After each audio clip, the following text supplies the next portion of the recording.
아이고, 조금만 일찍 오시지. 방금 며느님이 다녀가셨는데 세상에 그 남산만 한 만삭배를 힘들게 끙끙 부여잡고 말이야. 어머니 드신다고 땀 뻘뻘 흘리며 진하게 푹 고운 사골국을 양손 무겁게 싸왔더라고요. 아휴, 참말로 지극한 효부야 효부. 석 달 만에 귀국해.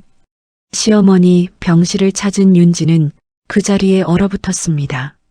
네, 저기요 아주머니. 방금 뭐라고 하셨어요?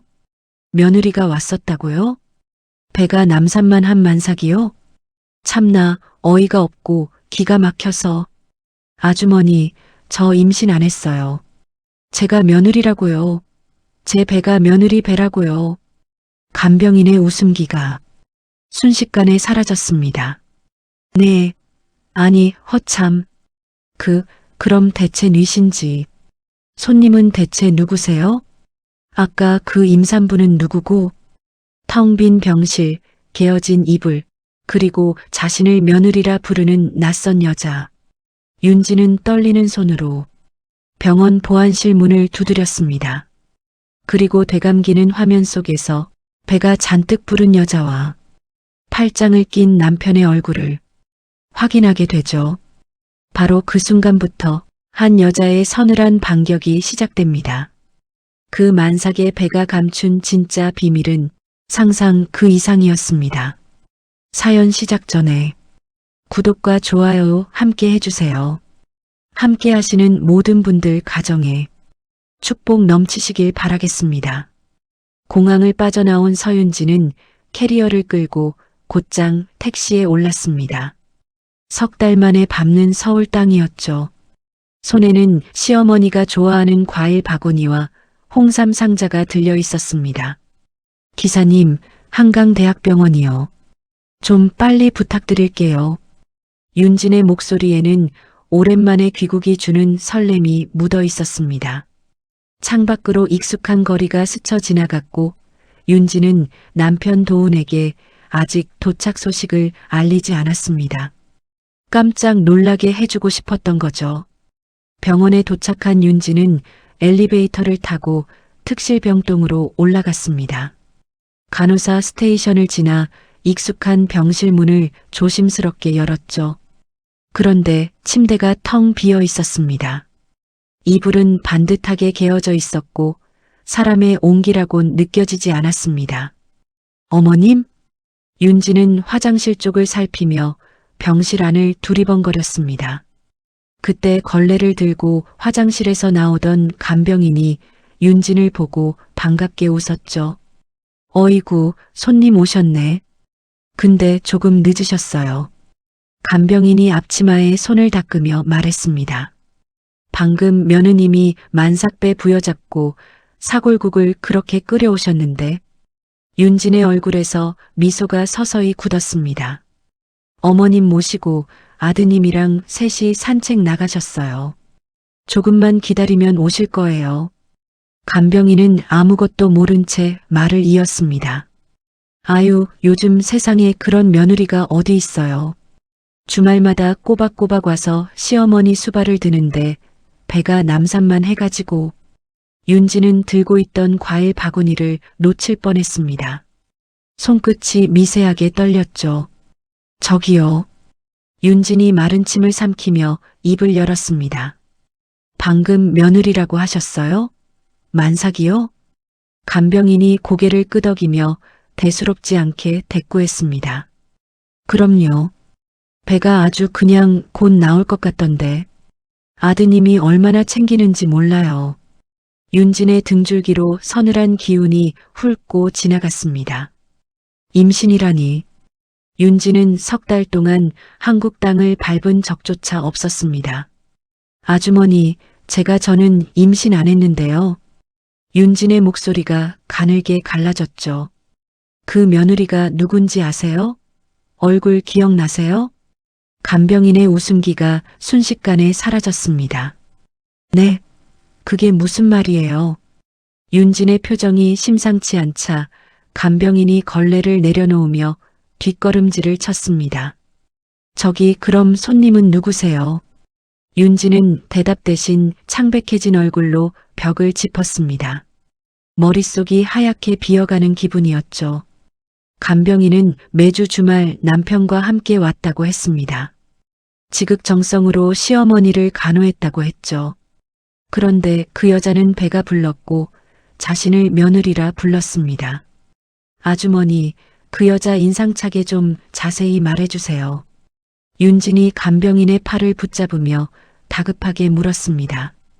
키가 어느 정도였어요? 얼굴은요? 같이 온 남자는 어떻게 생겼어요? 간병인은 얼떨떨한 표정으로 더듬거렸습니다.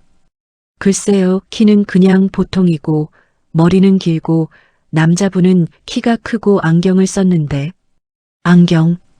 윤진의 심장이 쿵 내려앉았습니다. 도훈이 쓰는 뿔테 안경이 떠올랐죠. 됐어요. 고맙습니다. 윤진은 간병인의 손을 놓고 병실을 빠져나왔습니다. 복도를 걷는 다리가 후들거렸지만 이를 악물었죠.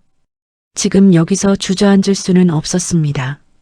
무언가 단단히 잘못돼 있었고 윤진은 그것의 정체를 두 눈으로 똑똑히 확인해야 했습니다.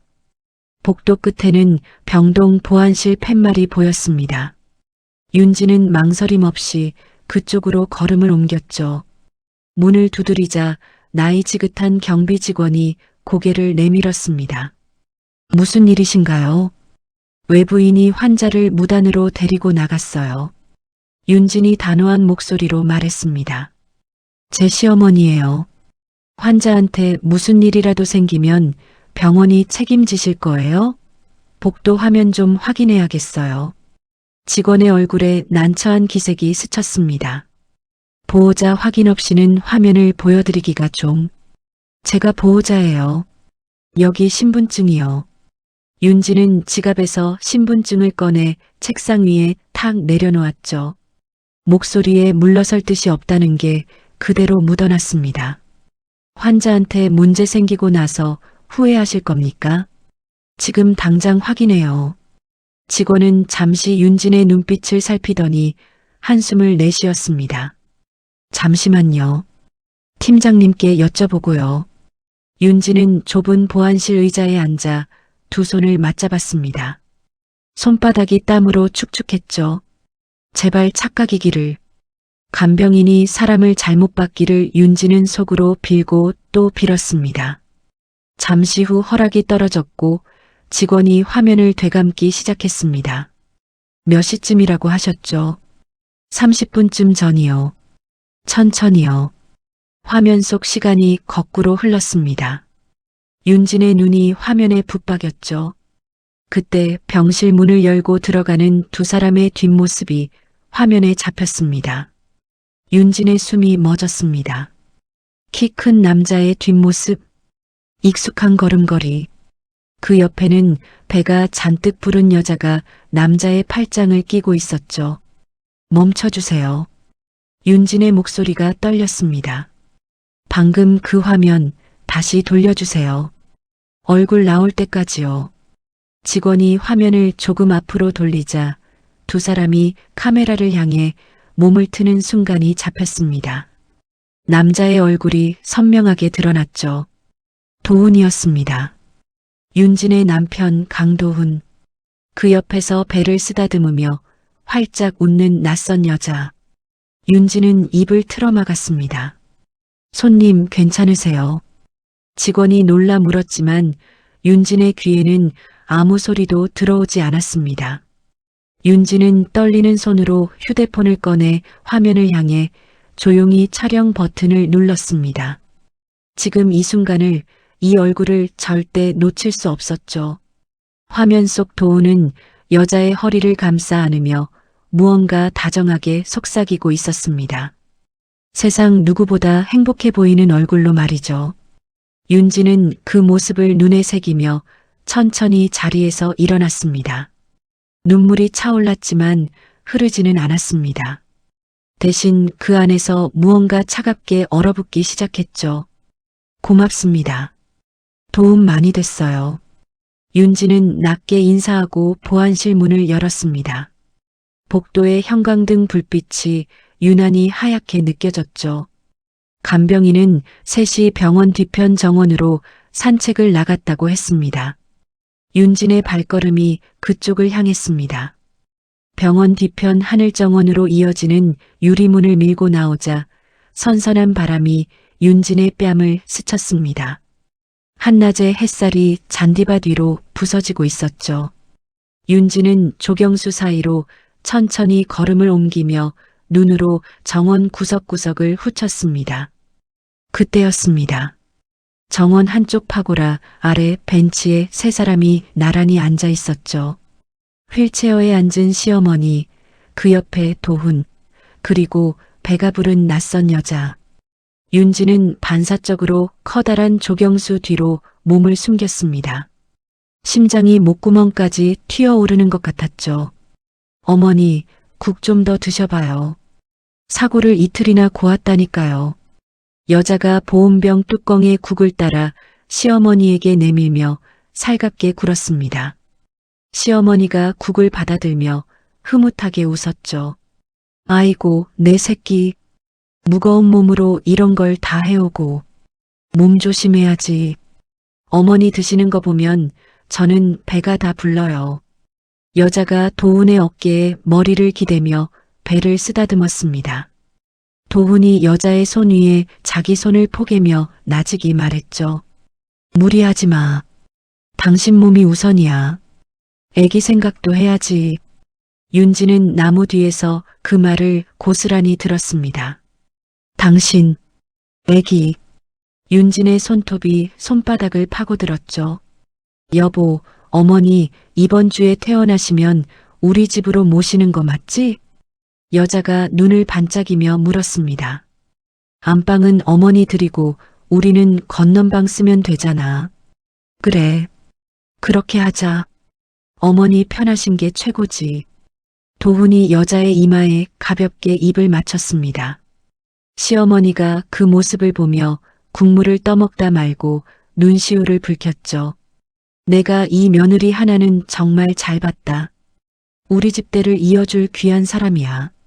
시어머니가 여자의 부른 배에 손을 얹으며 말했습니다. 손주 얼굴 볼 생각하면 밤에 잠이 다 안 온다니까. 윤지는 나무 뒤에서 입을 틀어막았습니다. 터져 나오려는 소리를 삼키느라 어깨가 들썩였죠. 저들이 말하는 며느리는 자신이 아니었습니다. 저들이 기다리는 손주도 자신의 아이가 아니었죠. 윤진이라는 존재는 이 그림 어디에도 없었습니다. 마치 처음부터 없었던 사람처럼 말이죠. 당장이라도 뛰쳐나가 보온병을 걷어차고 싶은 충동이 목까지 차올랐습니다. 하지만 윤진은 이를 악물고 그 자리에 버텼죠. 여기서 소리를 지른다고 달라지는 건 없었습니다. 지금 필요한 건 분노가 아니라 증거였죠. 윤진은 떨리는 손으로 다시 휴대폰을 들었습니다. 화면을 세 사람에게 조심스럽게 맞췄죠. 도훈이 여자의 입가에 묻은 국물을 손가락으로 닦아주는 장면. 시어머니가 여자의 배에 귀를 갖다 대고 환하게 웃는 장면. 윤지는 그 모든 순간을 하나하나 눌러 담았습니다. 화면을 최대한 당겨 여자의 얼굴을 또렷하게 잡았죠. 이목구비, 머리 모양, 손에 낀 반지까지 놓치지 않았습니다. 그러다 윤진의 눈이 도훈의 왼손에 멈췄습니다. 낯선 반지 하나가 도훈의 약지에 끼워져 있었죠. 윤진이 결혼할 때 맞춘 그 반지가 아니었습니다. 윤진은 그 반지까지 화면 가득 당겨 사진에 담았습니다. 손이 떨려 화면이 흔들렸지만 이를 악물고 버텼죠. 그때 윤진의 머릿속을 무언가가 번개처럼 스치고 지나갔습니다. 여자의 배, 저 배는 만삭이었습니다. 곧 아이가 나올 것처럼 잔뜩 불러 있었죠. 그런데 윤진이 출장을 떠난 건 고작 석 달 전이었습니다. 석 달. 윤진의 얼굴에서 핏기가 싹 가셨습니다. 계산이 맞지 않았죠. 저 여자가 만삭이 되려면 도훈과의 관계는 최소한 9달 전에 시작됐어야 했습니다. 윤진이 아직 이 나라에 있을 때 같은 집에서 같은 침대에서 도훈과 잠들던 그 시절부터 말이죠. 윤진은 나무둥치에 등을 기대며 하늘을 올려다봤습니다. 파란 하늘이 빙글빙글 도는 것 같았죠. 그러니까 도훈은 아주 오래전부터 저 여자를 만나고 있었던 겁니다. 윤진이 아무것도 모른 채 남편을 믿고 살림을 꾸리던 그 시간 내내 말이죠. 출장 가기 전날 밤에도 도훈은 윤진을 껴안으며 잘 다녀오라 말했습니다. 몸 조심하라고, 보고 싶을 거라고 했죠. 그 입으로 윤진의 눈에서 뜨거운 것이 주르륵 흘러내렸습니다. 하지만 소리는 내지 않았죠. 손등으로 눈물을 거칠게 훔쳐낸 윤진은 다시 세 사람 쪽을 바라봤습니다. 여전히 화기애애했죠. 세상을 다 가진 듯 웃고 있었습니다. 저 웃음이 언제까지 갈까? 윤진은 속으로 조용히 되뇌었습니다. 지금 이 자리에서 판을 엎으면 저들은 잠깐 당황하고 말겠죠. 그러곤 또 그럴듯한 거짓말로 빠져나갈 겁니다. 도훈은 늘 그랬으니까요. 윤진이 원하는 건 잠깐의 소란이 아니었습니다. 저 세 사람이 다시는 고개를 들지 못하도록 만드는 것. 그게 윤진이 원하는 그림이었죠. 윤진은 휴대폰을 코트 주머니에 깊숙이 넣고 조용히 몸을 돌렸습니다. 정원을 빠져나가는 발걸음에 소리가 나지 않도록 조심했죠. 파고라 아래에서 들려오는 웃음소리가 등 뒤에서 점점 멀어졌습니다. 이국 남으면 아까우니까 어머니 병실에 갖다 놓을게요. 여자의 목소리가 뒤에서 아득하게 울렸죠. 윤진은 걸음을 멈추지 않았습니다. 정원을 나와 병원 로비를 가로지르는 동안 윤진의 눈빛은 완전히 달라져 있었습니다. 조금 전까지 차오르던 슬픔은 어느새 서늘하게 가라앉아 있었죠. 택시 승강장에 선 윤진은 휴대폰을 꺼내 방금 찍은 사진들을 하나하나 넘겨봤습니다. 증거는 충분했습니다. 이제부터가 진짜 시작이었죠. 윤진은 자기 명의로 된 신혼집 주소를 택시 기사에게 불렀습니다. 집으로 돌아가는 내내 윤진은 창밖만 바라봤습니다. 머릿속에서는 이미 하나의 그림이 그려지고 있었죠. 도훈이 언제 어떤 표정을 지을지, 시어머니가 어떤 말로 발뺌할지, 그 모든 순간에 자신이 무엇을 내밀어야 할지 말이죠.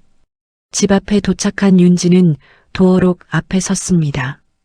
익숙한 번호를 누르고 문을 열자 어두컴컴한 거실이 윤진을 맞았죠. 불도 켜지 않은 채 윤진은 거실 한가운데로 걸어 들어갔습니다. 벽에 커다랗게 걸린 웨딩 사진이 어둠 속에서 희미하게 보였습니다. 활짝 웃고 있는 두 사람. 윤진은 한참 그 사진을 올려다봤습니다. 그러곤 천천히 손을 뻗어 액자를 벽에서 떼어냈죠. 무거운 액자를 들고 창고로 향한 윤진은 그것을 바닥에 엎어놓았습니다. 유리 위로 먼지 한 톨 없이 웃고 있던 도훈의 얼굴이 어둠 속으로 사라졌죠. 윤진은 창고 문을 닫고 거실로 돌아와 소파에 앉았습니다. 그리고 도훈이 퇴근하기만을 조용히 기다렸습니다. 밤 8시가 넘어서야 현관 도어록이 삐빅 소리를 냈습니다. 문이 열리고 도훈이 코트를 벗으며 들어섰죠. 거실 소파에 앉아있는 윤진을 발견한 도훈의 발이 그 자리에 얼어붙었습니다. 윤진아, 너 언제 왔어? 도훈의 목소리가 미세하게 떨렸죠. 들고 있던 서류 가방이 손에서 흔들렸습니다. 출장 다음 주에 끝난다며 연락도 없이. 깜짝 놀라게 해주려고 했지. 윤진이 소파에서 천천히 일어섰습니다. 목소리는 놀라울 만큼 평온했죠. 근데 놀란 건 나였네. 도훈이 어색하게 웃으며 다가와 윤진을 안으려 팔을 벌렸습니다. 뭐야, 왜 그래? 얼른 와. 얼마나 보고 싶었는데. 윤진은 한 발 물러서며 그 팔을 피했습니다. 도훈의 손이 허공에서 멈췄죠. 손 씻고 와. 아니, 손 씻을 필요도 없겠다. 윤진이 거실 테이블 위를 손끝으로 가리켰습니다. 테이블에는 인쇄된 사진들이 가지런히 놓여 있었죠. 병원 복도에서 팔짱을 낀 두 사람, 정원에서 배를 쓰다듬으며 웃는 여자, 여자의 입가를 닦아주는 도훈의 얼굴, 도훈의 시선이 사진 위로 떨어지는 순간 얼굴에서 핏기가 싹 가셨습니다.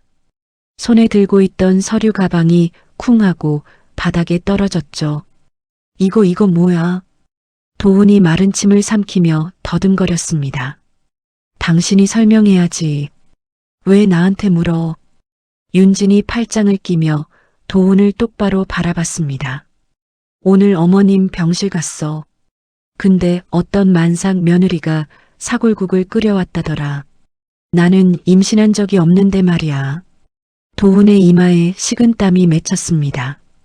입술이 몇 번 달싹거렸지만 말이 쉽게 나오지 않았죠. 그 여자는 도훈이 겨우 입을 열었습니다. 봉사활동하다 알게 된 동생이야. 딱한 처지라서 내가 좀 도와준 거고 어머니가 오해하신 거야. 윤진의 입꼬리가 서늘하게 올라갔습니다. 봉사활동 동생한테 반지도 맞춰주고 그러나 봐. 윤진이 사진 한 장을 집어 도훈의 눈앞에 들이밀었죠. 도훈의 왼손 약지에 끼워진 반지가 선명하게 찍힌 사진이었습니다. 이 반지 나랑 맞춘 거 아니잖아. 내가 몰라볼 줄 알았어? 도훈의 얼굴이 벌겋게 달아올랐습니다. 궁지에 몰린 짐승처럼 눈동자가 이리저리 흔들렸죠. 그러다 도훈이 갑자기 목소리를 높였습니다. 너 지금 뭐 하는 거야? 출장 갔다 오더니 사람 의심부터 하고. 이게 정상이야? 도훈이 손가락으로 윤진을 가리키며 삿대질을 했습니다. 너 요즘 예민해진 거 알아? 별것도 아닌 걸로 사람을 이렇게 몰아세우고. 이게 무슨 병이야, 병? 윤진은 그 뻔뻔한 얼굴을 잠시 말없이 바라봤습니다. 그러곤 낮게 헛웃음을 흘렸죠. 병이라? 그래, 나 병 걸렸나 보다. 윤진이 사진을 테이블 위로 툭 내려놓았습니다. 근데 이상하네. 병 걸린 사람 눈에도 저 여자 배는 만삭인데. 나 출장 간 지 석 달밖에 안 됐거든. 도훈의 입이 딱 벌어졌습니다. 말문이 완전히 막혀버렸죠. 저 배가 저만큼 부르려면 나 여기 있을 때부터 만났어야 하는 거잖아. 아니야? 윤진의 목소리가 얼음장처럼 차가웠습니다. 우리 같이 자던 그 침대에서 당신은 딴 여자애를 만들고 있었던 거지. 도훈은 아무 대꾸도 하지 못했습니다. 변명거리를 찾는 듯 입만 벙긋거렸죠. 윤진은 더 이상 그 얼굴을 볼 가치를 느끼지 못했습니다. 말을 섞을수록 자신만 초라해지는 기분이었죠. 됐어. 더 얘기 안 해. 윤진이 테이블 위 사진들을 주섬주섬 챙겼습니다. 나 오늘은 안방에서 잘 거야. 당신은 거실에서 자든지 나가든지 알아서 해. 윤진은 캐리어를 끌고 안방으로 걸어 들어갔습니다. 도훈이 그 뒤를 따라오며 소리쳤죠. 야, 서윤진. 얘기 안 끝났어. 너 이러는 거 진짜 나 실망시키는 거야. 윤진은 뒤도 돌아보지 않고 안방 문을 닫았습니다. 찰칵 문을 잠그는 소리가 났죠. 문 밖에서 도훈이 몇 번 문고리를 흔들다가 이내 조용해졌습니다. 윤진은 캐리어 지퍼를 열고 안쪽 주머니를 뒤졌습니다. 작은 녹음기 하나를 꺼냈죠. 윤진은 녹음기의 상태를 꼼꼼히 확인했습니다. 방금 도훈과 나눈 대화가 처음부터 끝까지 또렷하게 담겨 있었죠. 봉사활동 동생이라는 거짓말도 예민하다며 몰아세우던 목소리도 전부 말입니다. 윤진은 녹음기를 다시 안쪽 깊숙이 넣고 침대에 걸터 앉았습니다. 문 밖에서는 도훈이 어딘가로 전화를 거는 소리가 들려왔죠. 목소리를 잔뜩 낮췄지만 완전히 지워지지는 않았습니다. 나야. 윤진이 갑자기 들어왔어. 다 들킨 것 같아. 도훈의 다급한 목소리가 문틈으로 새어나왔죠. 어머니한테도 연락해봐. 일단 내일 다시 얘기하자. 윤지는 그 소리를 들으며 입술을 지그시 깨물었습니다. 시어머니에게 연락하라니. 역시 저둘은 처음부터 한통속이었던 겁니다. 윤지는 결심을 굳혔습니다. 내일 아침 시어머니를 직접 만나야겠다고 말이죠. 도훈이 뭐라고 둘러댔을지, 시어머니가 어떤 얼굴로 자신을 대할지 두 눈으로 확인하고 싶었습니다. 윤지는 불을 끄고 침대에 누웠습니다. 천장을 올려다보는 눈에 눈물이 고였지만 이번에는 소리내어 울지 않았죠.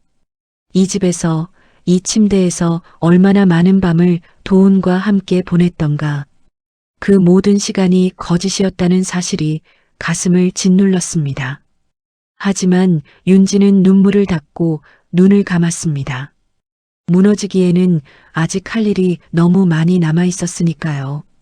이튿날 아침 윤지는 일찍 눈을 떴습니다. 간단히 옷을 챙겨 입고 녹음기와 사진 인쇄물을 가방에 넣었죠. 거실 소파에서는 도훈이 웅크린 채 잠들어 있었습니다. 윤지는 그 모습을 한번 힐끗 보고는 조용히 현관을 나섰습니다. 병원으로 향하는 택시 안에서 윤지는 가방을 꼭 끌어안았습니다. 시어머니가 뭐라고 하든 오늘은 물러서지 않을 생각이었죠. 병원에 도착한 윤지는 곧장 시어머니 병실로 올라갔습니다. 문을 열자 침대에 반쯤 기대 앉아 텔레비전을 보던 시어머니가 고개를 돌렸죠. 윤진을 본 시어머니의 표정이 순간 미묘하게 굳었습니다. 어머, 너 왔니? 출장은 잘 다녀왔고? 시어머니가 애써 반가운 척 목소리를 꾸몄습니다. 윤지는 대답 대신 가방에서 사진 뭉치를 꺼내 침대 위로 던졌습니다. 침대 위로 흩어진 사진들을 본 시어머니의 얼굴이 굳었습니다. 만삭의 여자와 다정하게 웃고 있는 도훈의 모습이 낱낱이 찍혀 있었죠. 시어머니는 잠깐 병실 문 쪽을 살피더니 손을 뻗어 사진을 덮으려 했습니다. 이게 다 뭐냐? 어디서 이런 걸? 어머님, 이거 어제 병원에서 찍은 거예요. 윤진이 사진을 다시 펼쳐 보이며 가방에서 녹음기를 꺼냈습니다. 버튼을 누르자 어젯밤 도훈의 목소리가 병실에 흘러나왔죠. 봉사활동 동생이라며 둘러대던 그 뻔뻔한 변명이었습니다. 녹음이 끝나자 시어머니의 얼굴에서 당황한 기색이 서서히 사라졌습니다. 대신 서늘한 무언가가 그 자리를 채웠죠. 그래, 알았으니 됐다. 시어머니가 사진을 옆으로 밀어내며 자세를 고쳐 앉았습니다. 어차피 이렇게 된 거 나도 할 말아마. 시어머니의 목소리가 조금 전과 완전히 달라져 있었습니다. 윤지는 그 낯선 얼굴을 말없이 바라봤죠. 너 우리 집에 들어온 지 몇 년이냐? 그동안 손주 하나 안겨줬어? 시어머니가 팔짱을 끼며 윤진을 쏘아봤습니다. 대를 이어야 하는데 여태 소식이 없으니 도훈이도 오죽 답답했겠어. 사내가 밖에서 그럴 수도 있는 거지. 윤진의 눈이 커졌습니다. 어머님, 지금 그걸 말이라고 하세요? 도훈이 편을 드시는 거예요? 편이 아니라 사실을 말하는 거다. 시어머니가 목소리를 높였습니다. 저의 뱃속에 든 게 우리 집 핏줄이야. 끊어질 뻔한 데를 이어줄 귀한 아이라고. 너 같으면 그걸 마다하겠니? 윤지는 기가 막혀 말이 나오지 않았습니다. 명절마다 손을 꼭 잡으며 딸 같은 며느리라 하던 그 사람이 맞나 싶었죠. 내가 좋은 말로 할 때 조용히 물러나. 시어머니가 손가락으로 윤진을 가리켰습니다. 위자료니 뭐니 시끄럽게 굴지 말고 도장 찍고 깨끗하게 나가. 그게 서로한테 좋아. 제가 왜 빈손으로 나가요? 윤진의 목소리가 떨렸습니다. 이 집도 이 살림도 다 제 돈으로 일군 거예요. 어머님도 아시잖아요. 시어머니가 코웃음을 쳤습니다. 그 아파트, 이제 곧 태어날 손주가 살 집이다. 너는 몸만 나가면 돼. 애 키울 공간은 있어야 할 거 아니냐. 윤지는 두 손을 꽉 쥐었습니다. 손톱이 손바닥을 파고드는데도 아픈 줄 몰랐죠. 명품 가방이며 옷이며 윤진이 벌어다 준 돈으로 온갖 호사를 누리던 시어머니였습니다. 그 입에서 나오는 말이 이토록 소름 끼칠 줄은 몰랐죠. 잘 알겠어요, 어머님. 윤진이 사진과 녹음기를 천천히 가방에 챙겨 넣었습니다. 목소리는 오히려 차분해져 있었죠. 제가 어떻게 나갈지는 제가 정할게요. 윤진은 병실 문을 열고 뒤도 돌아보지 않은 채 밖으로 나왔습니다. 복도를 걷는 동안 손끝이 부들부들 떨렸지만 눈물은 나오지 않았죠. 슬픔은 이미 다른 것으로 바뀌어 있었습니다. 병원을 나선 윤진이 가장 먼저 향한 곳은 거래하던 은행이었습니다. 윤진은 창구에 앉아 자신의 계좌 내역을 하나하나 확인했죠. 그러다 손이 멈췄습니다. 윤진이 출장을 떠나기 직전 거액의 대출이 실행돼 있었습니다. 마이너스 통장 한도까지 바닥이 나 있었죠. 이거 제가 신청한 게 아닌데요. 윤진의 목소리가 가늘게 떨렸습니다. 직원이 화면을 살피더니 조심스럽게 입을 열었죠. 비대면으로 인증 절차 거쳐서 나간 거라 본인 인증 없이는 불가능한데요. 윤진의 머릿속에 무언가가 스쳤습니다. 출장 가기 전날 도훈이 윤진의 업무용 휴대폰을 한참 만지작거렸던 기억이었죠. 앱이 오류가 났다며 잠깐 봐주겠다고 했었습니다. 그때였구나. 윤진은 이를 악물었습니다. 도훈이 그 틈에 인증서 비밀번호를 빼돌린 게 분명했죠. 윤진이 잠든 사이, 아니 어쩌면 눈 뜨고 있는 사이에도 도훈은 착실히 준비하고 있었던 겁니다. 윤진은 은행을 나와 잠시 길가에 멈춰 섰습니다. 숨을 크게 들이마셨죠. 단순한 바람이 아니었습니다. 돈을 노린 계획이었죠.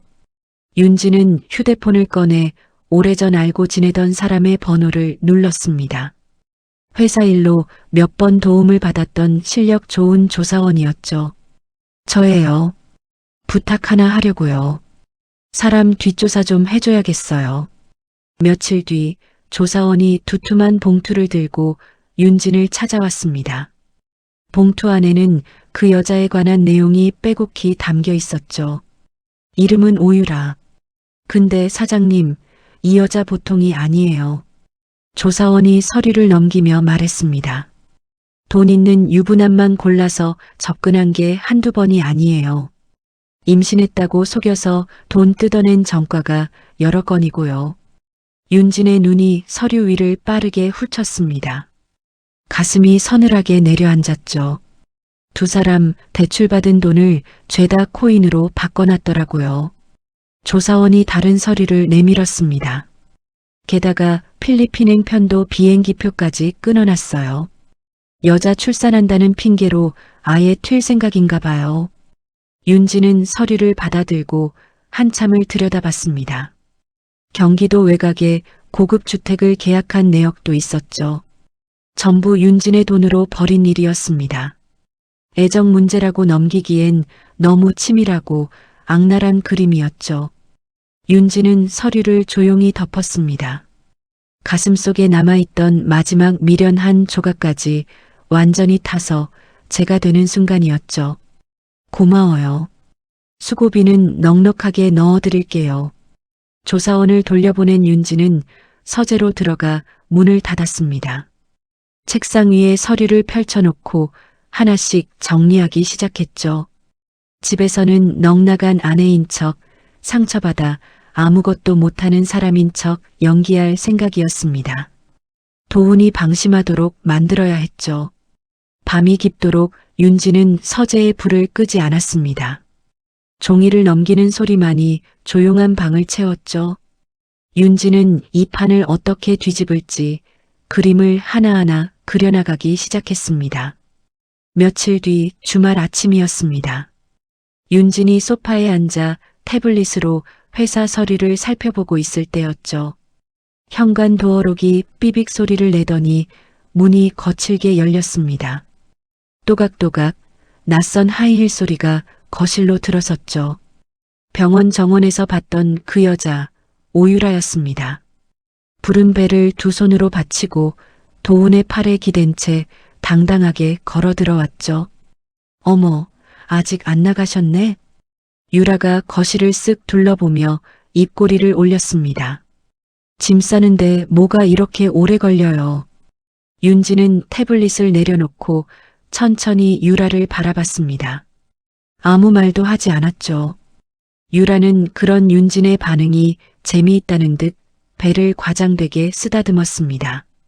이 집 진짜 주인이 누군지 아직도 모르시나 봐. 나랑 이 뱃속 아기예요. 유라가 손가락으로 자기 배를 톡톡 두드렸습니다. 그러니까 좋게 말할 때 짐 챙겨서 나가시라고요. 도훈이 유라의 어깨를 감싸 안으며 곁들였습니다. 윤진아, 어차피 이렇게 된 거 소란 피우지 말고 조용히 정리하자. 서로 얼굴 붉힐 거 없잖아. 윤진은 자리에서 일어나 안방으로 성큼성큼 걸어 들어가는 유라의 뒤를 따라갔습니다. 주머니 속 휴대폰의 녹음 버튼을 슬며시 눌렀죠. 유라는 안방으로 들어가 침대에 대자로 벌러덩 드러누웠습니다. 아, 역시 침대가 좋긴 좋네. 유라가 팔베개를 하고 천장을 올려다보며 말했습니다. 댁이 출장 간 석 달 동안 이 침대에서 얼마나 잘 잤는지 몰라요. 폭신한 게 아주 죽여주더라고. 윤진의 손끝이 미세하게 떨렸습니다.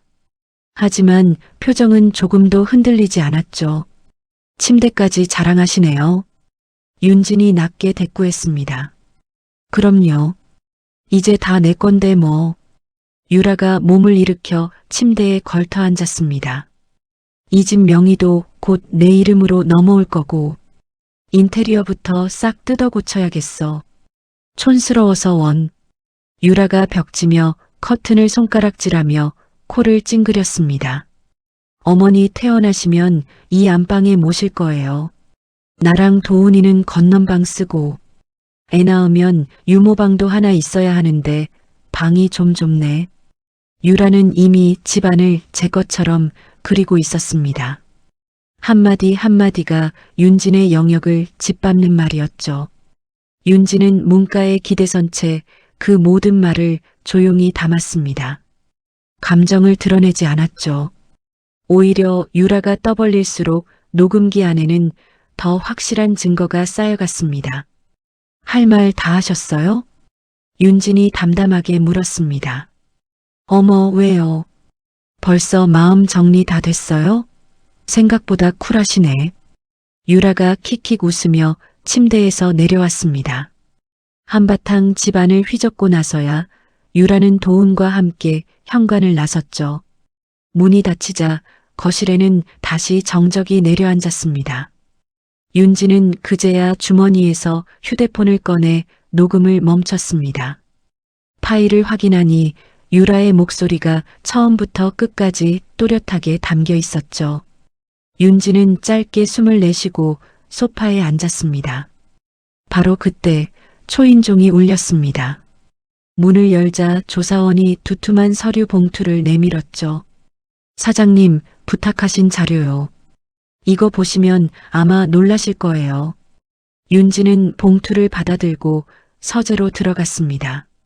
봉투 안에는 유라의 지난 행적이 빼곡히 담긴 서류가 들어 있었죠. 윤지는 종이를 한 장씩 넘기며 눈을 크게 떴습니다. 유라는 과거에도 유부남들에게 접근해 가짜로 임신을 꾸며냈던 여자였습니다. 병원 서류까지 위조해가며 돈을 뜯어냈죠. 그런 일이 한두 번이 아니었습니다. 윤진의 손이 다음 장에서 멈췄습니다. 거기엔 더 충격적인 내용이 적혀 있었죠. 지금 저 배도 가짜일 수 있다고? 윤진이 서류를 든 채 혼잣말을 뱉었습니다. 조사원이 만난 산부인과 쪽 사람의 진술이 함께 담겨 있었습니다. 유라가 임신을 위장하는 물건을 구했다는 정황이었죠. 윤지는 서류를 책상 위에 내려놓고 잠시 눈을 감았습니다. 임신조차 거짓이라면 시어머니가 그토록 애지중지하던 손주도 처음부터 존재하지 않았던 겁니다. 윤지는 자리에서 일어나 책장 뒤 작은 금고를 열었습니다. 그 안에는 도훈이 몰래 손댔던 회사 관련 서류들이 들어 있었죠. 윤진 명의로 된 회사 지분을 넘기려 한 흔적, 도장을 위조해 쓴 자국까지 있었습니다. 윤진은 그것들을 조사원이 가져온 자료와 나란히 놓고 하나하나 맞춰봤습니다. 퍼즐이 완벽하게 들어맞았죠. 두 사람은 처음부터 윤진을 빈털터리로 만들 작정이었습니다. 돈은 코인으로 바꿔 빼돌리고 집은 빼앗고 임신극으로 시어머니까지 자기 편으로 만들었죠. 그러곤 아이가 태어난다는 핑계로 해외로 튈 계획이었습니다. 윤지는 서류들을 차곡차곡 정리하며 입술을 지그시 깨물었습니다. 이건 단순한 불륜이 아니었죠. 윤진의 삶 전체를 통째로 삼키려는 덫이었습니다. 윤진은 다음날 회사에서 가장 믿을 만한 보안 담당자를 조용히 집으로 불렀습니다. 집 앞몇 군데에 장치를 좀 달아야겠어요. 티 안 나게요. 담당자는 말없이 고개를 끄덕이고는 작업을 시작했습니다. 거실 천장 화재 감지기 안쪽, 안방 화장대 거울 틈, 그리고 도훈의 차 안까지 작은 청취 장치들이 감쪽같이 자리를 잡았죠.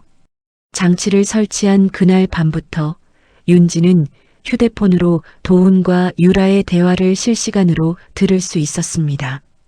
두 사람은 거리낌 없이 계획을 주고받았죠. 코인을 어떻게 옮길지, 필리핀 쪽 사람과 언제 만날지. 윤지는 이어폰을 낀 채 그 목소리들을 조용히 들었습니다. 표정 하나 변하지 않았죠. 그러던 어느 날 밤 도훈의 목소리가 귀에 꽂혔습니다. 윤진 앞으로 든 보험의 수령인을 자기 이름으로 바꾸려다 실패했다는 이야기였죠. 보험사에서 확인 전화가 오는 바람에 막혔다며 도훈이 화를 내고 있었습니다. 윤진의 손이 이어폰 줄을 꽉 쥐었습니다. 돈뿐만이 아니었습니다. 도훈은 윤진의 목숨까지 계산에 넣고 있었던 겁니다. 윤진은 이어폰을 빼고 한동안 어둠 속에 앉아 있었습니다. 이제 이혼 서류 한 장으로 끝날 일이 아니었죠. 이 두 사람에게는 도망칠 구멍조차 남기지 않을 생각이었습니다. 윤진은 책상 서랍에서 명함 한 장을 꺼냈습니다. 오래전 대학 시절 자신을 유독 챙겨주던 선배의 이름이 적혀 있었죠. 지금은 법정에서 이름만 대면 알아주는 사람이 되어 있었습니다. 윤진은 명함을 손끝으로 쓸어보며 자리에서 일어섰습니다. 이제 그 사람을 만나러 갈 시간이었죠. 윤진은 도심 변두리 낡은 상가 건물 앞에 차를 세웠습니다. 검은 코트깃을 세우고 계단을 올라 허름한 사무실 문을 두드렸죠. 문패에는 소박하게 이름 석자만 적혀 있었습니다. 차민혁? 문을 열자 서류 더미에 파묻힌 한 남자가 고개를 들었습니다. 10년 만에 마주한 얼굴이었죠. 윤진이 너 맞아? 민혁이 마시던 커피잔을 내려놓으며 자리에서 일어섰습니다. 오랜만이네요, 선배. 윤진이 옅게 웃으며 인사했습니다. 하지만 그 웃음 뒤로 짙은 피곤이 배어 있었죠. 민혁의 표정이 이내 굳었습니다. 무슨 일이야? 얼굴이 반쪽이 됐네. 윤진은 대답 대신 들고 온 봉투를 책상 위에 쏟아냈습니다. 사진과 녹음 파일, 조사 서류들이 우르르 쏟아졌죠. 민혁은 자리에 앉아 그것들을 한 장씩 넘겨보기 시작했습니다. 넘길수록 눈빛이 서늘해졌죠.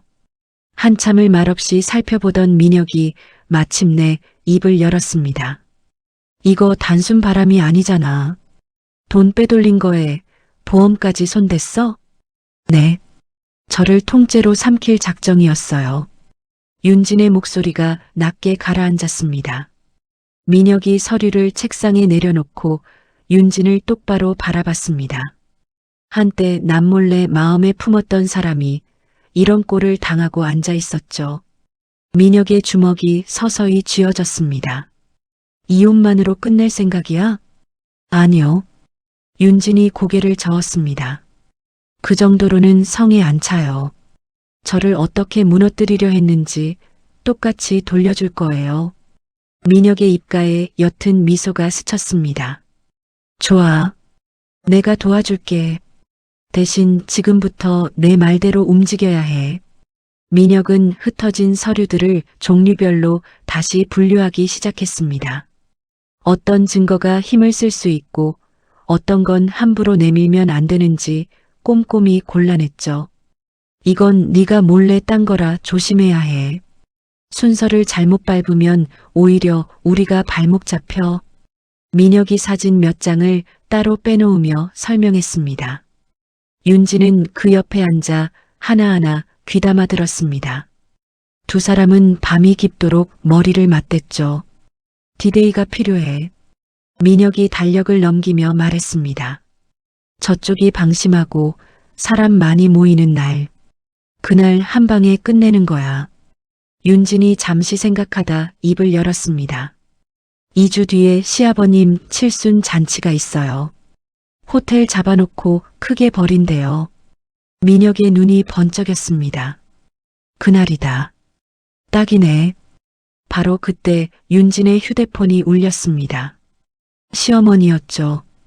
윤진이 통화 버튼을 누르자 대뜸 카랑카랑한 목소리가 흘러나왔습니다. 윤진아, 나 오늘 퇴원했다. 이제 몸도 멀쩡하니 집안일 손 놓고 있을 생각 마라. 시어머니의 목소리엔 거리낌이 없었습니다. 며칠 전까지 휠체어에 앉아있던 사람이라곤 믿기지 않을 만큼 기운이 넘쳤죠. 네, 어머님. 몸은 좀 어떠세요? 윤진이 담담하게 물었습니다. 멀쩡해. 검사 결과도 다 좋다더라. 그러니 잔치 준비나 똑바로 해. 전화는 그렇게 뚝 끊겼습니다. 윤진은 휴대폰을 내려놓고 짧게 한숨을 내쉬었죠. 퇴원했대요. 이제 본격적으로 젖은 며느리 노릇을 유라한테 시키려는 모양이에요. 민혁이 고개를 끄덕였습니다. 오히려 잘 됐어. 잔치에 온전한 정신으로 나올 테니까. 도망칠 핑계도 없고. 민혁의 지시는 치밀했습니다. 윤지는 도훈이 회사 지분을 빼돌리려는 걸 막지 않았죠. 오히려 민혁이 미리 손봐둔 서류로 감쪽같이 바꿔치기 했습니다. 도훈이 서명하는 그 순간 스스로 덫에 발을 들이도록 만든 거죠. 저쪽이 코인을 어디로 옮기는지도 다 파악해놨어. 민혁이 휴대폰을 흔들어 보였습니다. 내가 예전에 알던 사람들이 아직 여기저기 남아있거든. 도망칠 구멍 하나하나 막아둘 거야. 윤지는 집에서는 여전히 넋나간 아내를 연기했습니다. 도훈이 이혼하자고 하면 힘없이 고개만 끄덕였죠. 전 재산을 포기할 것처럼 굴었습니다. 도훈은 완전히 속아 넘어갔습니다. 윤진이 다 포기했다고 믿고는 유라와 함께 신이 나서 칠순 잔치를 준비했죠. 호텔 중에서도 제일 좋은 곳을 잡았습니다. 퇴원한 시어머니는 며칠 뒤 윤진에게 다시 전화를 걸었습니다. 윤진아, 며느리로서 마지막 도리는 해야지. 시어머니의 목소리가 뻔뻔했습니다. 잔치 비용이랑 친척들 선물가 네가 다 계산해라. 그동안 우리 집 밥 먹은 값은 해야 할 거 아니냐. 윤지는 잠시 눈을 감았습니다. 속에서 무언가 부글부글 끓었지만 목소리는 더없이 차분했죠. 네, 어머님. 제가 다 준비할게요. 전화를 끄는 윤진의 입가에 서늘한 웃음이 걸렸습니다. 잔치 비용을 낸다는 건 곧 그 행사를 자신이 준다는 뜻이었으니까요. 윤진은 호텔 연회장 비용을 전부 결제하고 총괄 담당자 자격을 얻었습니다. 그러곤 연회장 매니저를 조용히 따로 만났죠. 행사 당일 조명이랑 화면 제 휴대폰으로 조작할 수 있게 해주세요. 윤진이 두툼한 봉투를 매니저에게 내밀었습니다. 매니저는 봉투 두께를 가늠하더니 말없이 고개를 끄덕였죠. 한편 민혁은 따로 움직였습니다. 유라에게 가짜 임신 진단서를 만들어준 브로커를 찾아낸 겁니다. 민혁은 그 브로커의 작업실을 급습했죠. 당신, 이거 그냥 넘어갈 수 있는 일 아니야. 민혁이 서류를 흔들며 브로커를 몰아세웠습니다. 지금 다 불면 정상 참작이라도 받지. 아니면 같이 들어가는 거고. 겁에 질린 브로커는 결국 입을 열었습니다. 유라의 뱃속에 아이가 없다는 진짜 기록과 임신을 위장하도록 도왔다는 자백까지 술술 털어놨죠. 민혁은 그 자백을 고스란히 받아냈습니다. 거기에 더해 도훈과 유라가 칠순 잔치 다음 날 아침 필리핀으로 뜨는 비행기표까지 예매해 둔 걸 확인했죠. 민혁은 회심의 미소를 지었습니다. 도망갈 준비까지 착실하게 해놨네. 아주 좋아. 민혁은 그 비행기표 내역과 돈을 빼돌린 증거를 하나로 묶었습니다. 죄가 무겁고 도망칠 게 뻔하다는 점을 들어 두 사람이 나라 밖으로 못 나가도록 미리 손을 써뒀죠. 잔치를 하루 앞둔 늦은 밤, 윤진과 민혁은 사무실에 마주 앉았습니다. 준비한 모든 서류를 마지막으로 점검했죠. 내일이면 다 끝나. 민혁이 책상 위에 자신의 배지를 올려놓았습니다. 내가 목숨 걸고 너 지킬게. 그러니까 흔들리지 마. 윤지는 그 배지를 잠시 내려다봤습니다. 가슴 한구석이 뭉클해졌죠. 고마워요, 선배. 이 은혜는 꼭 갚을게요. 집으로 돌아온 윤지는 드레스룸 문을 열었습니다. 옷걸이 사이에서 붉은 드레스 한 벌을 꺼내 앞에 걸어뒀죠. 핏빛처럼 강렬한 색이었습니다. 윤지는 그 드레스를 한참 바라봤습니다. 그러곤 창고로 걸어가 엎어뒀던 웨딩 사진을 다시 꺼냈죠. 액자 속에서 웃고 있는 도훈의 얼굴이 유리 너머로 보였습니다. 윤지는 서랍에서 작은 칼을 꺼내 도훈의 얼굴 부분을 천천히 그어내렸습니다. 찢겨나간 조각들이 바닥으로 떨어졌죠. 과거와의 인연을 스스로 끊어내는 순간이었습니다. 내일이면 모든 게 제자리를 찾을 겁니다. 윤지는 찢어진 사진을 쓰레기통에 던져넣고 조용히 불을 껐습니다. 칠순 잔치 당일 도심 한복판 호텔의 커다란 연회장은 발 디딜 틈이 없었습니다. 도훈네 친척들과 사업 지인들로 북적였죠. 화려한 조명 아래 사람들이 술잔을 부딪히며 웃음소리를 냈습니다. 연회장 입구에서는 시어머니와 도훈이 손님들을 맞이하고 있었죠. 시어머니는 윤진의 카드로 산 값비싼 한복을 입고 손목에는 번쩍이는 시계를 차고 있었습니다. 아이고, 오셨어요. 이렇게 와주셔서 감사합니다. 시어머니가 손님들에게 연신 고개를 숙였죠. 친척 하나가 도훈에게 봉투를 건네며 어깨를 두드렸습니다. 도훈아, 부모님한테 이렇게 효도하고 자네 같은 아들 어디 없어. 별 말씀을요. 자식된 도리죠. 도훈이 가식적인 미소로 굽신거렸습니다. 잔치가 무르익자 사회자가 마이크를 잡았습니다. 이제 아드님의 축하 인사가 있겠습니다. 도훈이 무대 중앙으로 올라가 마이크를 받았습니다. 부모님, 이렇게 건강하게 칠순을 맞으셔서 정말 기쁩니다.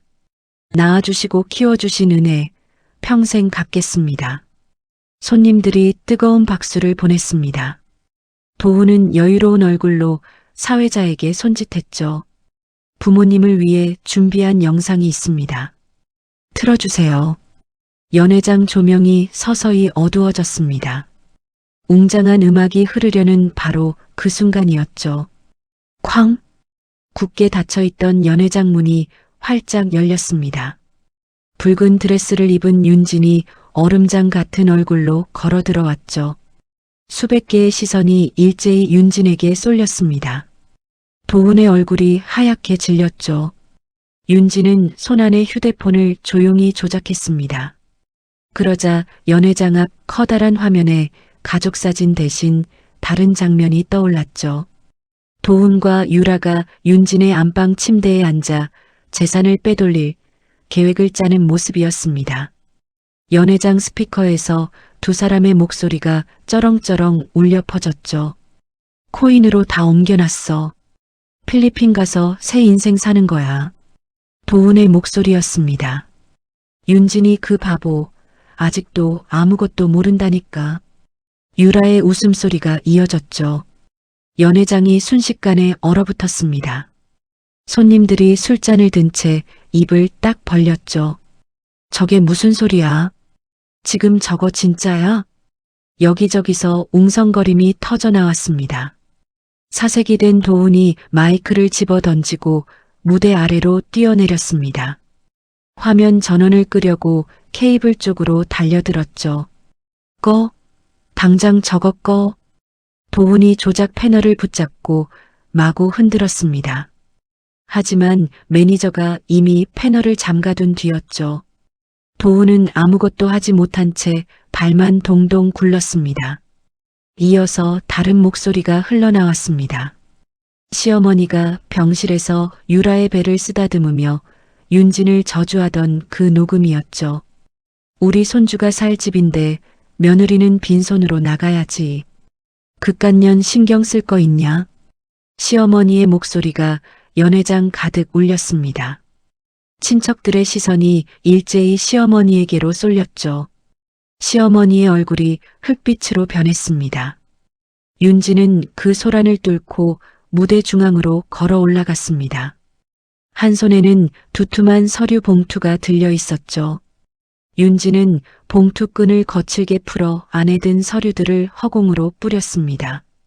붉은 도장이 찍힌 종이들이 도훈의 머리 위로 눈처럼 흩날렸죠. 재산을 묶어버린 서류, 접근 금지를 신청한 서류, 그리고 유라의 가짜 임신을 증명하는 서류였습니다. 이게 다 뭐야? 도훈이 바닥에 떨어진 종이를 주워들고 벌벌 떨었습니다. 바로 그때 민혁이 성큼성큼 걸어 들어왔습니다. 손님들 사이에서 만삭 행세를 하며 숨어있던 유라를 향해 곧장 다가갔죠. 당신 연기 그만해. 민혁이 유라의 옷 안으로 손을 넣어 무언가를 잡아챘습니다. 배를 부풀리고 있던 물건이 바닥으로 툭 떨어졌죠. 순식간에 유라의 배가 홀쭉해졌습니다. 연회장이 술렁였습니다. 임신도 거짓말이었어? 세상에 저런 여자가 다 있나? 친척들의 눈빛이 경멸로 물들었죠. 여기저기서 야유가 터져 나왔습니다. 충격을 이기지 못한 시아버지가 뒷목을 잡고 그 자리에 쓰러졌습니다. 주변이 아수라장이 됐죠. 응급구조대가 들것을 들고 연회장으로 뛰어들어왔습니다. 시어머니는 다리에 힘이 풀려 바닥에 주저앉았습니다. 이건 모함이에요. 누가 이런 못된 짓을. 시어머니가 손을 휘저으며 울부짖었지만 아무도 그 손을 잡아주지 않았죠. 윤지는 바닥에 엎드려 떠는 도훈에게 다가갔습니다. 멱살을 움켜쥐고 얼굴을 가까이 들이댔죠. 잘 들어. 네가 누리던 그 편한 인생, 오늘부로 끝이야. 윤진의 목소리가 얼음처럼 차가웠습니다. 이제 남은 인생, 어디서 보내게 될지 잘 생각해봐. 윤진의 말이 끝나기 무섭게 연회장 뒷문이 열렸습니다. 제복을 입은 경찰들이 들이닥쳤죠. 돈을 빼돌린 죄, 남을 속인 죄, 그리고 나라 밖으로 도망치려 한 정황. 경찰이 도훈과 유라를 에워쌌습니다. 강도훈, 오유라. 두 사람 다 같이 가주셔야겠습니다.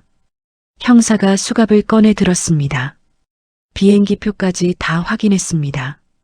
어디로 도망치려고 했는지도요. 도훈은 그 말에 완전히 무너졌습니다. 윤진의 다리를 붙잡고 눈물 콧물을 쏟았죠. 윤진아, 잘못했어. 한 번만 봐줘. 내가 정신이 나갔었어. 윤진은 그 손을 매몰차게 뿌리쳤습니다. 발끝으로 도훈의 손을 밀어내고 뒤로 물러섰죠. 너한테 봐줄 마음 한 톨도 안 남았어. 은빛 수갑이 두 사람의 손목을 채웠습니다. 손님들의 웅성거림과 따가운 시선 속에서 도훈과 유라가 끌려나갔죠. 수천만 원을 들인 칠순 잔치는 완벽하게 엎어졌습니다. 도훈네 집안의 추악한 민낯은 그 자리에 모인 사업 관계자들의 입을 타고 순식간에 업계 전체로 퍼져나갔죠. 구급차 사이렌 소리가 멀어지고 소란이 가라앉았습니다. 윤지는 텅 빈 연회장 한가운데 홀로 섰죠. 바닥에는 찢어진 서류들과 유라의 가짜 배가 나뒹굴고 있었습니다. 민혁이 다가와 윤진의 곁에 섰습니다. 두 사람은 말없이 눈빛을 주고받았죠. 윤진은 그제야 참았던 숨을 길게 내쉬었습니다. 가슴을 짓누르던 무언가가 조금은 가벼워진 것 같았죠. 며칠 뒤 윤진은 집에 남아있던 도훈과 시어머니의 물건을 전부 봉투에 쓸어 담았습니다. 그러곤 아파트 1층 분리수거장 쓰레기 더미 위로 던져버렸죠. 그들의 흔적을 집안에서 말끔히 지워내는 순간이었습니다. 잔치가 엎어지고 일주일이 지났습니다. 도훈과 유라는 값비싼 변호사를 앞세워 겨우 구속만은 면한 채 풀려났죠. 하지만 윤진이 재산을 죄다 묶어버린 탓에 두 사람은 그야말로 빈털털이었습니다. 돈줄이 막힌 데다 사채업자들까지 뒤를 쫓기 시작했죠. 도훈은 변두리 낡은 모텔방으로 숨어들었습니다. 곰팡이 냄새가 코를 찌르는 좁은 방이었죠. 매일 밤 싸구려 술에 절어 지내던 도훈의 눈에는 핏발이 서 있었습니다. 윤진이 그 여자만 아니었어도 도훈이 술병을 벽에 던지며 이를 갈았습니다. 구석에서 담배를 피우던 유라가 도훈의 뺨을 세게 후려쳤죠. 정신 차려. 이대로 앉아서 죽을 거야? 유라의 눈에서 도끼가 뿜어져 나왔습니다. 윤진이 회사에 감나가는 기술이 있대. 그거 빼돌려서 팔아넘기자. 도훈이 흐릿한 눈으로 유라를 올려다봤습니다. 그걸 어떻게 빼내? 보안이 어떤 줄 알고. 방법이 왜 없어? 돈만 있으면 다 돼. 유라가 손톱을 잘근거리며 말했습니다. 두 사람은 어둠의 경로로 험한 자들을 끌어모았습니다. 윤진의 뒤를 밟고 회사 보안을 파고들기 시작했죠. 도훈은 예전 안면을 텄던 야간 경비원을 돈으로 매수했습니다. 심야에 보안이 풀리는 시각을 알아냈죠. 금요일 자정, 딱 10분. 서버 점검한다고 다 꺼진대. 경비원이 문자로 보내온 내용이었습니다. 도훈의 입가에 오랜만에 웃음이 걸렸죠. 그런데 두 사람의 계획은 거기서 멈추지 않았습니다. 일이 틀어질 경우를 대비해 윤진을 아예 없애버릴 궁리까지 했죠. 퇴근길에 사고가 난 것처럼 꾸미자는 이야기였습니다. 며칠 뒤 비 내리는 밤, 험한 자들이 회사 지하 주차장에 몰래 들어갔습니다. 카메라가 닿지 않는 사각지대를 이용해 윤진의 차 밑으로 기어들었죠. 공구를 꺼내 브레이크 쪽을 반쯤 잘라놓고 조용히 빠져나갔습니다. 다음 날 아침 출근하려던 윤진이 시동을 걸었습니다. 그런데 계기판에 낯선 경고등이 켜져 있었죠. 차 밑을 살피니 바닥에 기름이 흥건히 새어 있었습니다. 윤진의 등줄기가 서늘해졌습니다. 누군가 일부러 차를 건드린 게 분명했죠. 두려움과 분노가 동시에 치밀어 올랐지만 윤진은 침착함을 잃지 않았습니다. 경호팀의 조언대로 고장난 차를 그 자리에 그대로 뒀죠. 윤진은 남의 이름으로 빌린 차를 타고 직원 통로로 몰래 빠져나갔습니다. 미행하던 자들의 눈을 완벽하게 따돌렸죠. 덕분에 도훈과 유라는 윤진이 아무것도 눈치채지 못했다고 믿었습니다. 그저 차를 수리 맡긴 줄로만 알았죠. 경계심이 완전히 풀려버린 겁니다. 같은 시각 유라는 대포폰으로 경쟁회사 간부와 은밀히 접촉했습니다. 기술이 담긴 저장 장치를 넘기는 대가로 큰 돈을 받기로 약속했죠. 두 사람은 금요일 자정을 거사일로 정했습니다. 윤지는 이 모든 걸 실시간으로 듣고 있었습니다. 집안 곳곳에 심어둔 장치가 두 사람의 대화를 고스란히 전해줬죠. 윤지는 곧바로 민혁에게 연락했습니다. 선배, 이 사람들 이번엔 진짜 선을 넘었어요. 제 목숨까지 노렸어요. 윤진의 목소리가 떨렸습니다. 전화기 너머 민혁의 숨소리가 잠시 멈췄죠. 알았어. 이번엔 아예 빠져나가지 못하게 만들자. 민혁이 낮게 말했습니다. 경찰이랑 미리 얘기해 둘게.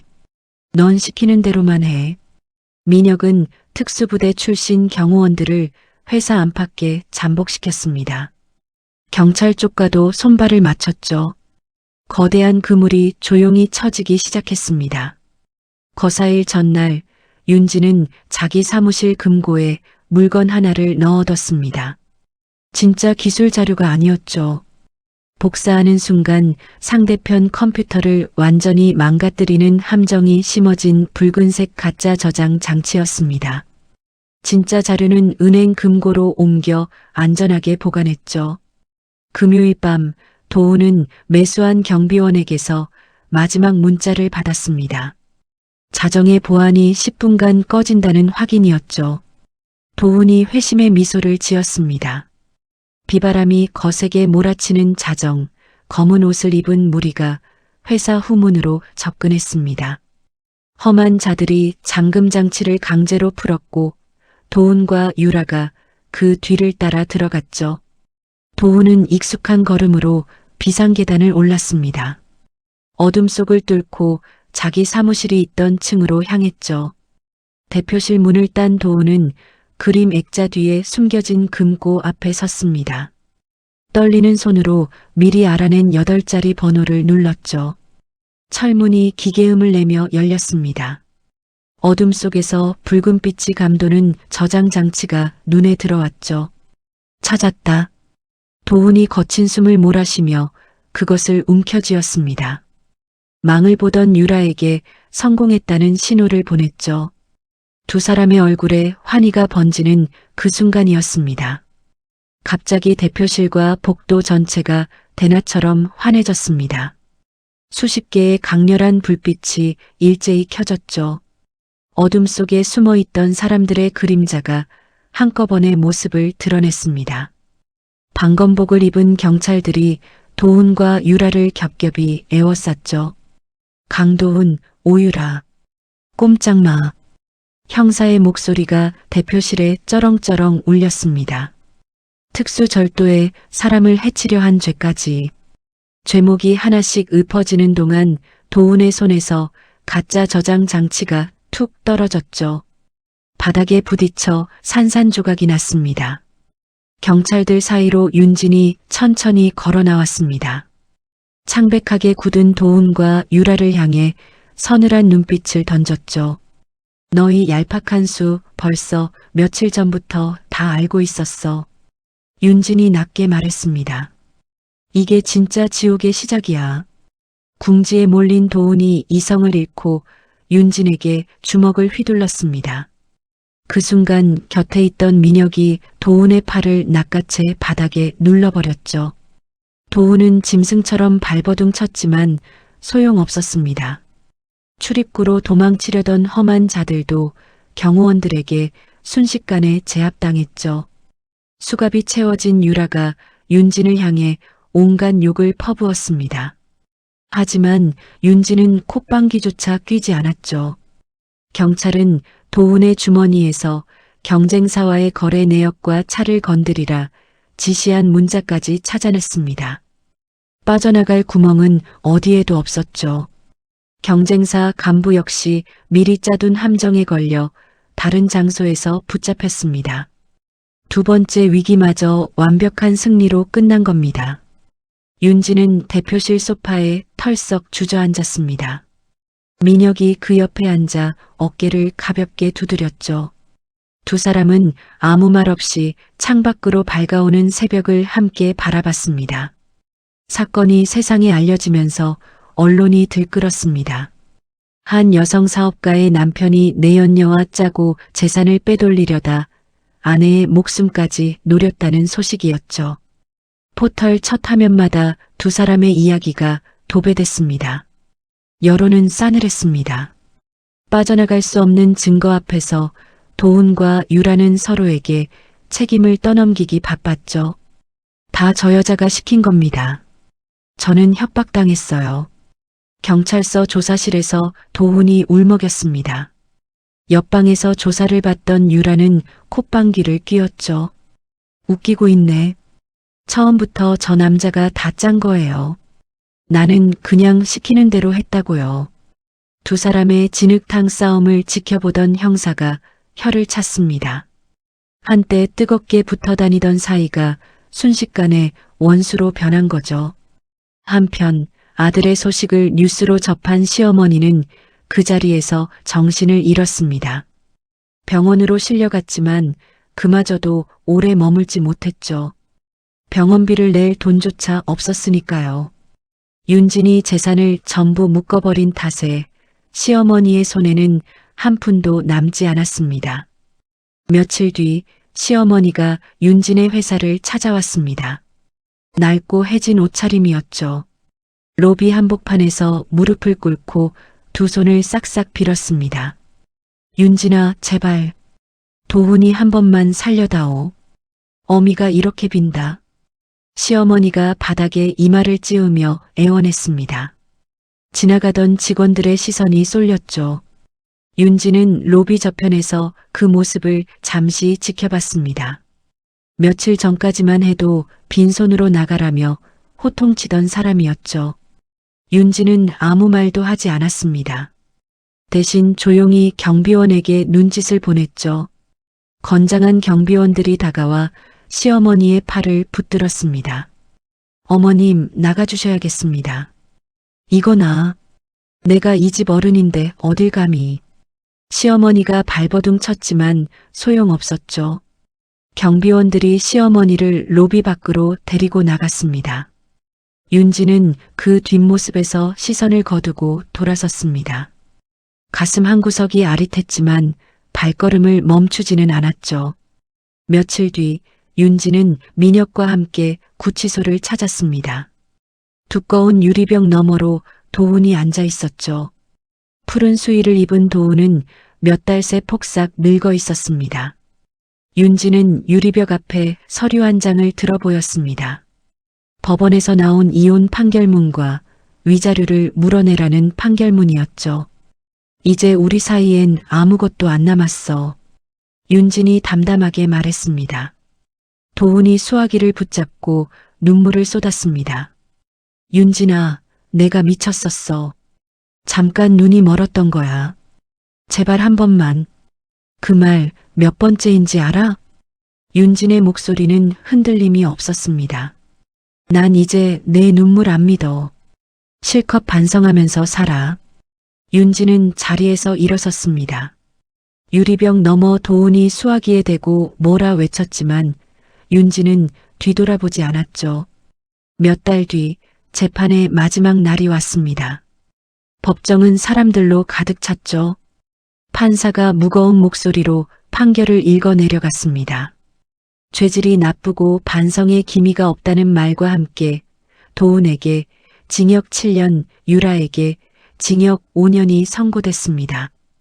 방청석 뒷자리에 앉아있던 시어머니가 오열하며 주저앉았죠. 안 돼, 우리 아들. 이럴 순 없어.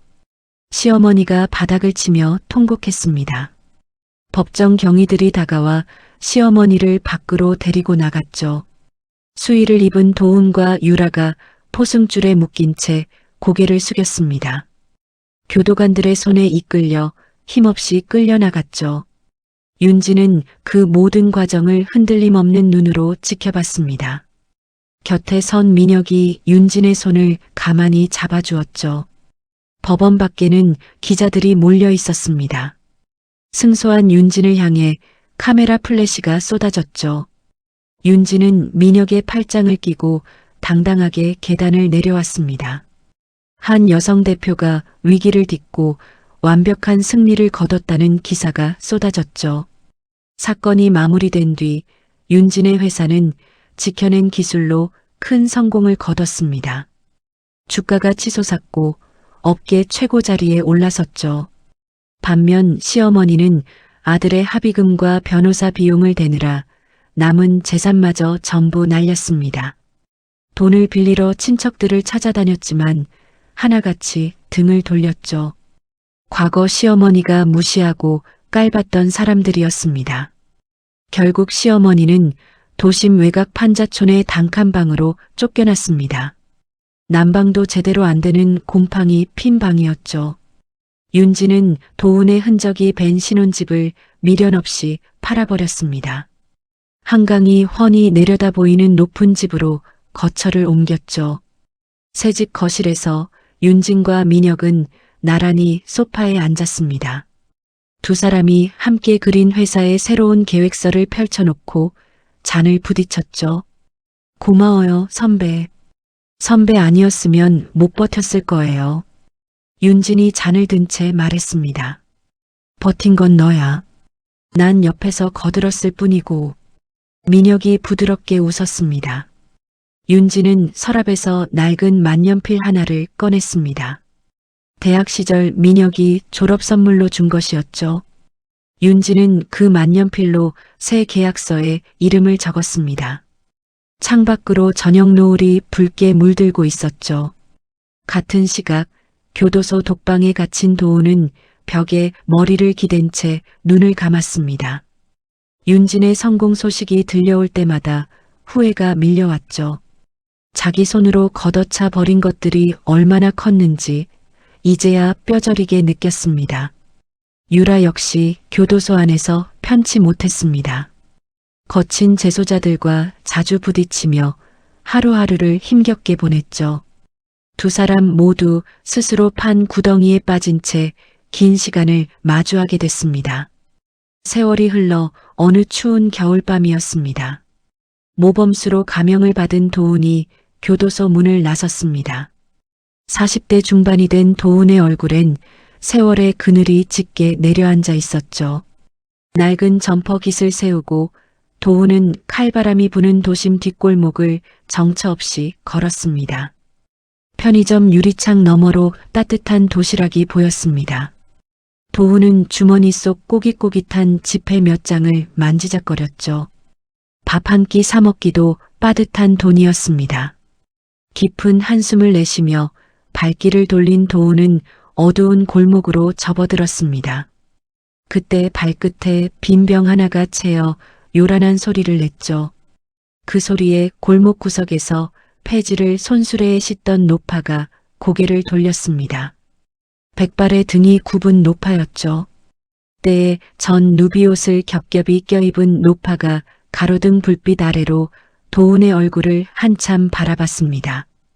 그러곤 들고 있던 종이 상자를 툭 떨어뜨렸죠. 도운도 그 얼굴을 알아봤습니다. 한때 며느리 돈으로 온갖 호사를 누리던 시어머니였습니다.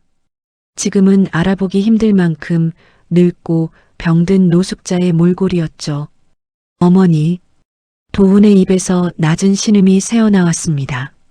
하지만 그 목소리엔 반가움 대신 원망이 서려 있었죠. 이게 다 어머니 때문이잖아. 대를 이어야 한다. 손주를 봐야 한다. 그 소리에 내가 눈이 멀었던 거야. 도운이 핏대를 세우며 노파에게 삿대질을 했습니다. 노파도 지지 않았죠. 뭐 나 때문? 이 못난 놈아. 노파가 도운의 멱살을 부여잡았습니다. 멀쩡한 색시 놔두고 사기꾼 년한테 놀아난 게 누군데? 집안 말아먹은 게 누구냐고. 한때 며느리 재산을 통째로 삼키려 한통속이 됐던 두 사람이었습니다. 이제는 서로의 얼굴에 침을 뱉는 원수가 되어 있었죠. 두 사람은 빙판길 위에서 엉겨붙어 나뒹굴었습니다. 폐지 더미가 바닥에 나뒹굴고 도운의 코에서 피가 흘렀죠. 바로 그때 대로변 커다란 전광판에 화려한 불빛이 켜졌습니다. 빙판에 쓰러진 도운의 눈에 그 화면이 들어왔죠. 전광판 속에는 우아한 차림의 윤진이 단상에 오르고 있었습니다. 올해 가장 영향력 있는 기업인 상을 받는 자리였죠. 이 상을 받기까지 가장 힘들었던 순간에 곁을 지켜준 사람이 있습니다. 윤진이 마이크를 잡고 환하게 웃었습니다. 제 남편 민혁 씨에게 고맙고 사랑한다는 말을 전하고 싶어요. 객석 맨 앞줄에서 민혁이 포대기에 쌓인 아기를 안고 일어나 박수를 쳤습니다. 며칠 전 태어난 두 사람의 아이였죠. 그리고 얼마 전 우리 부부에게 소중한 아이가 찾아왔습니다. 윤진이 눈시울을 붉히며 객석을 향해 미소 지었습니다. 빙판에 쓰러진 도훈의 시선이 전광판 속 아기에게 가닿았습니다. 윤진의 품에 안겨 있어야 했을, 그러나 자기 핏줄이 아닌 아이였죠. 도훈은 머리를 감싸쥐고 짐승처럼 울부짖었습니다. 자기 발로 걷어차 버린 자리가 얼마나 눈부신 것이었는지 이제야 눈앞에 펼쳐진 겁니다. 도훈의 오열이 텅 빈 골목에 메아리 쳤습니다. 하지만 차가운 겨울바람은 그 울음소리마저 무심하게 얼려버렸죠. 이튿날 아침 윤진은 포근한 침실에서 눈을 떴습니다. 커튼 틈으로 따사로운 햇살이 스며들고 있었죠. 곁에는 민혁이 잠들어 있었고 그 사이에서 아기가 새근거리며 숨을 쉬고 있었습니다. 윤진은 아기의 이마를 가만히 쓰다듬었습니다. 그러곤 침대 옆 서랍을 조용히 열었죠. 서랍 깊숙한 곳에는 종이 한 장이 들어 있었습니다. 오래전 윤진을 올감했던 그 병원 복도 화면을 인쇄한 사진이었죠. 윤진은 그것을 손에 들고 거실로 나갔습니다. 벽난로에 불이 타오르고 있었죠. 윤진은 그 낡은 사진을 불길 속에 던져 넣었습니다. 종이가 붉게 타들어가며 한 줌의 재로 변했죠. 과거의 마지막 찌꺼기가 그렇게 사라졌습니다. 윤진은 더 이상 지난날의 그림자에 얽매이지 않을 거라 마음먹었죠. 그때 갓 내린 커피를 든 민혁이 다가와 윤진의 어깨를 감쌌습니다. 뭘 그렇게 태워? 민혁이 부드럽게 물었습니다. 이제 필요 없는 거요. 윤진이 민혁의 가슴에 기대며 옅게 웃었습니다. 두 사람은 벽난로 앞에 나란히 서서 타오르는 불빛을 바라봤습니다. 거실 텔레비전에서는 아침 뉴스가 흘러나오고 있었죠. 간밤에 도심 뒷골목에서 폐지를 두고 몸싸움을 벌인 40대 남자와 70대 노인이 경찰에 붙잡혔다는 소식이었습니다. 윤진은 그 익숙한 이름들이 언뜻 스치는 걸 들었습니다. 잠시 화면을 바라보던 윤진은 리모컨을 들어 조용히 텔레비전을 껐죠. 세상의 소음이 뚝 끊겼습니다. 윤진은 아기를 안아든 민혁과 함께 테라스로 걸음을 옮겼습니다. 창밖으로 눈부신 아침 햇살이 쏟아지고 있었죠.